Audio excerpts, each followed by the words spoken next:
Good morning students. आज हम 8th class में पढ़ेंगे अपना 9th चैप्टर जो हमारा चल रहा था उसी को कंटिन्यू करते हुए। कौन सा था हमारा 9th चैप्टर? 1857 का स्वतंत्रता संग्राम, जिसके जो हेड थे, जो मेन थे, वो थे मंगल पांडे, जो एक ब्राह्मण परिवार से बिलोंग करते थे और जिन्होंने अंग्रेज़ों के विरुद्ध ये जो युद्ध है वो इतना महत्वपूर्ण क्यों है, वो भारतीय इतिहास में इतना महत्वपूर्ण इसलिए है क्योंकि वो भारतीयों द्वारा अंग्रेज़ों के विरुद्ध प्रथम युद्ध था जिसको मंगल पांडे ने शुरू किया था। कि अंग्रेज़ी सेना में एनफील्ड राइफ़ल का प्रयोग जो होता था उसमें जो कारतूस उपयोग होते थे वो गाय और सूअर की चर्बी के बने हुए होते थे, जैसा कि मैंने आपको पहले भी बताया है। तो इससे गाय और सूअर की चर्बी के कारतूस उसमें यूज़ होते थे। इससे हिंदू और मुस्लिम दोनों की धार्मिक भावनाओं को आघात पहुंचता था, इसलिए उन्होंने अपने अधिकारियों से भी इसका विरोध किया, लेकिन उन्होंने इसमें कोई भी दिलचस्पी नहीं दिखाई। इसलिए हताश होकर मंगल पांडे ने अंग्रेज़ों के विरुद्ध विद्रोह कर दिया। फिर धीरे धीरे इस संग्राम से 1857 के संग्राम से धीरे धीरे ये सभी राज्यों में करीब करीब फैल गया और जो भी जिस राज्य के जो बादशाह थे, राजा थे, सब धीरे धीरे इस संग्राम से अंग्रेज़ों के विरुद्ध विद्रोह में उतरने लगे। तो कैसे इस संग्राम का फैलाव हुआ और किस किस ने इस संग्राम में बढ़ चढ़कर हिस्सा लिया? तो सबसे पहले आते हैं दिल्ली और बहादुर शाह जफ़र। मेरठ के सिपाही 11 मई की सुबह दिल्ली पहुंच गए। उन्होंने वहां के सिपाहियों की सहायता से दिल्ली पर कब्जा कर लिया। 80 वर्ष के वृद्ध बहादुर शाह जफ़र को समझाकर अंत में हिंद के सम्राट के रूप में घोषित किया। बहादुर शाह द्वारा संग्राम का नेतृत्व स्वीकार किए जाने से संग्राम को प्रोत्साहन मिला और संग्राम देश के अनेक भागों में फैल गया। तो सबसे पहले जो 1857 की जो क्रांति थी वो शुरू हुई थी मेरठ से। मेरठ से 1857 की क्रांति शुरू हुई थी और सबसे पहले इसको कहाँ के दिल्ली 80 वर्ष के वृद्ध बहादुर शाह जफ़र को समझाकर अंत में हिंद के सम्राट के रूप में घोषित किया।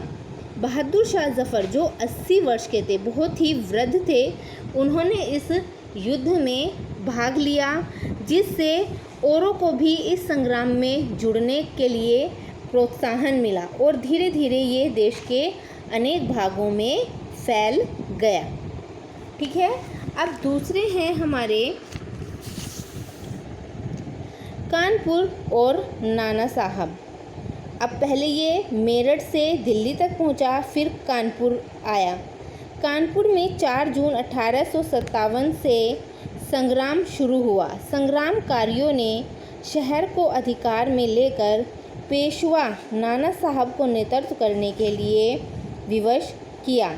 22 दिनों के घेराव के बाद अनाज पानी घट जाने पर अंग्रेज़ों को शरणागत स्वीकार करनी पड़ी। यानी कानपुर में जिसने 1857 की संग्राम का जो नेतृत्व किया वो थे नाना साहब। नाना साहब क्या थे?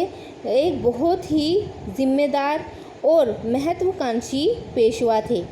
तो जब उन्होंने इस संग्राम में भाग लिया तो उनको इसका मतलब संग्रामकारियों ने शहर को अधिकार में लेकर, यानी पूरे शहर को, पूरे कानपुर को अधिकार में लेकर इस संग्राम का नेतृत्व करने के लिए कहा। तो उन्होंने इस युद्ध का नेतृत्व किया। जब 22 दिन हो गए शहर का घेराव किए हुए तो अंग्रेज़ी सेना के पास खाने के लिए कुछ नहीं बचा, पीने के लिए कुछ नहीं बचा, जिसके कारण मजबूर होकर उन्होंने अंग्रेज़ों को नाना साहब की शरणागति स्वीकार करनी पड़ी। ठीक है। तीसरे हैं हमारे बिहार और कुंवर सिंह। बिहार में पटना जगदीशपुर संग्राम के मुख्य केंद्र थे। बिहार जो था, बिहार में पटना जगदीशपुर संग्राम के मुख्य केंद्र थे। जगदीशपुर के 70 वर्षीय जागीरदार कुंवर सिंह ने संग्राम का नेतृत्व अपने हाथों में लिया। उन्होंने एक नौजवान की तरह लड़कर अंग्रेज़ों का वीरतापूर्वक सामना किया। एक बार उनकी कलाई में गोली लगी। घाव का जहर शरीर में न फैल जाए, इसके लिए स्वयं अपनी तलवार से हाथ की कोहनी में से काटकर गंगा नदी में अर्पित कर दिया। उन्होंने मृत्यु से पहले अपना जगदीशपुर अंग्रेज़ों के कब्जे में से छुड़ा लिया था। तो जो बिहार में जिन्होंने 1857 की क्रांति का नेतृत्व किया वो हैं जगदीशपुर बिहार में जिन्होंने इस क्रांति का नेतृत्व किया वो थे जगदीशपुर के 70 वर्षीय कुंवर सिंह। जागीरदार कुंवर सिंह ने 1857 की क्रांति का बिहार में नेतृत्व किया। एक बार क्या हुआ, उन्होंने एक नौजवान की तरह, यानी 70 वर्ष की आयु बहुत मायने रखती है, उस समय वो बहुत वृद्ध थे, लेकिन जब उनके हाथ में घाव हुआ तो उन्होंने नौजवान की भांति अपना हाथ कोहनी से काटकर गंगा नदी में प्रवाहित कर दिया। वो इसलिए क्योंकि पूरा जो जहर है वो उनके शरीर में न फैले, इसलिए उन्होंने अपना हाथ कोहनी से नीचे का काटकर गंगा नदी में प्रवाहित कर दिया और अपनी मृत्यु से पहले उन्होंने अपना जो राज्य था जगदीशपुर अंग्रेज़ों के कब्ज़े से छुड़ा लिया था। तो भारत में बहुत सारे ऐसे वीर सैनिक हुए हैं जिन्होंने अंग्रेज़ों के विरुद्ध विद्रोह किया है। ठीक है। अब नेक्स्ट है हमारी झांसी की रानी।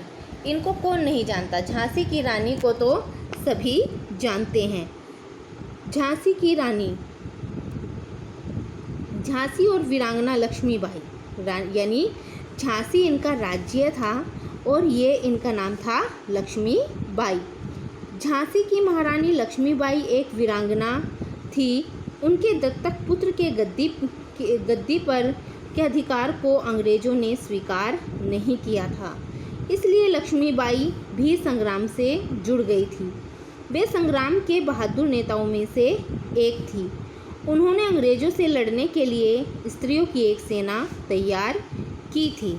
वे वीरतापूर्वक लड़ी। अंग्रेज अधिकारियों के मत अनुसार रानी लक्ष्मीबाई 1857 के संग्राम के नेताओं में श्रेष्ठ स्त्री नेता थी।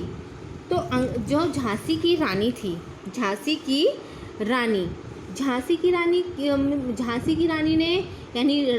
रानी लक्ष्मीबाई ने अंग्रेज़ों के विरुद्ध विद्रोह क्यों किया था? क्योंकि उस समय ऐसा था, डलहौजी ने एक नीति बनाई थी सहायक संधि।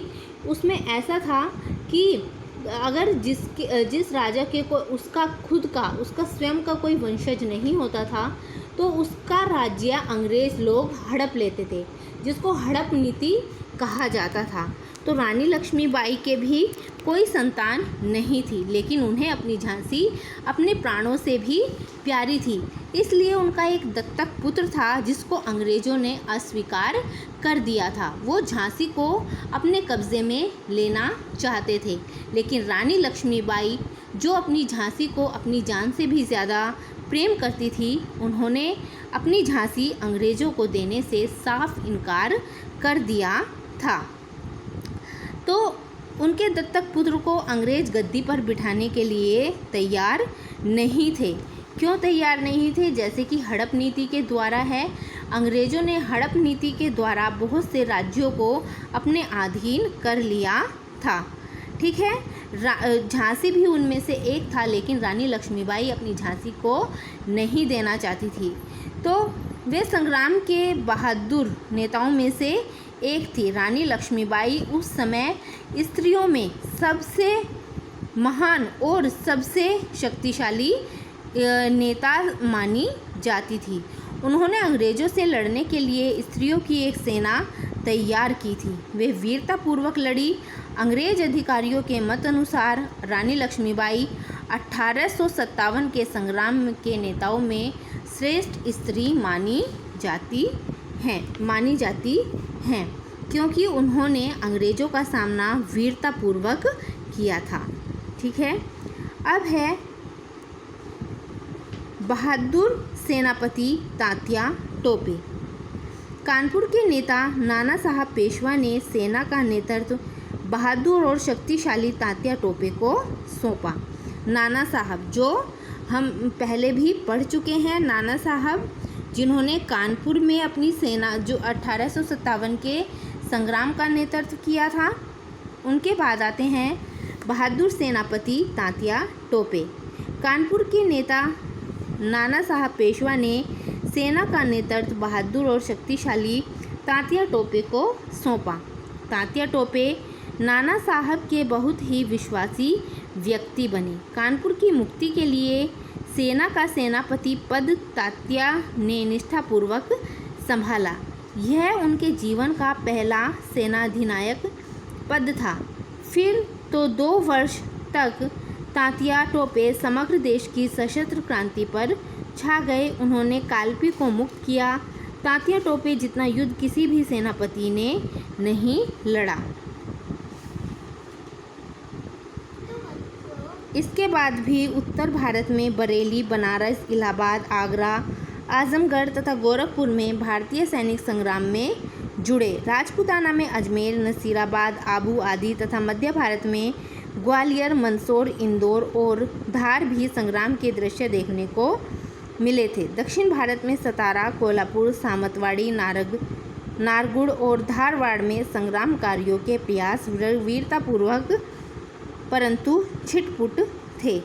तो बच्चों, बहादुर सेनापति तात्या टोपे जो नाना साहब के बाद आते हैं, ये तात्या जो नाना साहब के बहुत ही विश्वासी, तात्या टोपे नाना साहब के बहुत ही विश्वास पात्र व्यक्ति थे।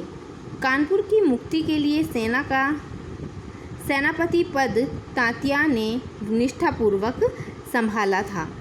यह उनके यानी जो तात्या टोपे ने यह पद जो संभाला था, यह उनके जीवन का पहला सेना अधिनायक पद था। फिर तो 2 वर्ष तक तात्या टोपे समग्र देश की सशस्त्र क्रांति पर छा गए। तो बच्चों, 1857 की क्रांति जो हुई उसमें समस्त भारत में जितने भी राज्य थे सब ने उसमें भाग लिया और सभी ने इसमें बढ़ चढ़कर हिस्सा लेकर अंग्रेज़ों के विरुद्ध विद्रोह किया, जिसमें अंग्रेज और भारतीयों के बीच जो युद्ध हुआ उससे पता चला कि भारतीय लोग अपने भारत देश से कितना प्रेम करते हैं। तो बच्चों, यहाँ तक आपको समझ आया होगा और इस लेसन में जो है हम आगे भी इसको कंटिन्यू रखेंगे। तब तो इसके क्वेश्चन आंसर मैं आपको सेंड करती हूँ अभी वीडियो से। ठीक है, थैंक यू।